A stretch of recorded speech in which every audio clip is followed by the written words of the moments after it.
What's the weirdest thing you've seen that he had you scratching your head? I've probably got two crazy, kind of shocking stories to tell you. They both happened last year. The first one, I walked into a crawl space. It was a walk-in crawl space area, and all the floor joists were painted silver. There's only two reasons why you do that. You either had a mold problem, and it was to treat mold, or you had a fire, and it was to take care of the burn smell after the fire's been fixed. And I walked in, I'm staring at all these floor joists. I immediately called the agent and I asked her, hey, did they tell you about the fire they had in the crawl space? No, what's going on? And I'm going through showing her what's going on. The listing agent got involved with the three-way phone call, said straight to my face, I don't believe you. And I'm holding ash in my hand, charred wood in my hand. And I said, okay, picture's coming, to you. And I guess the bottom of the fireplace had fallen out at some point.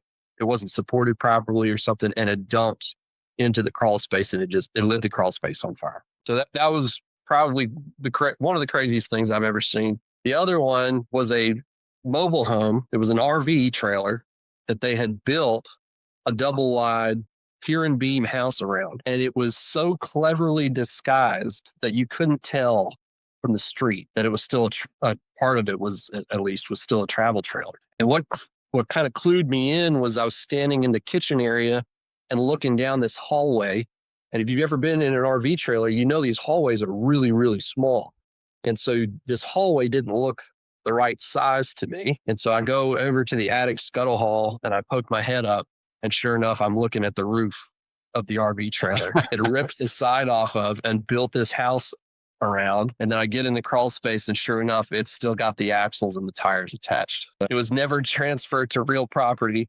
And that one, I did call the agent on that one too. The only time I've ever called an agent and said, your clients aren't going to buy this house, not because they don't want it, but because the lender's not going to give them the money to do it because it hasn't been transferred to real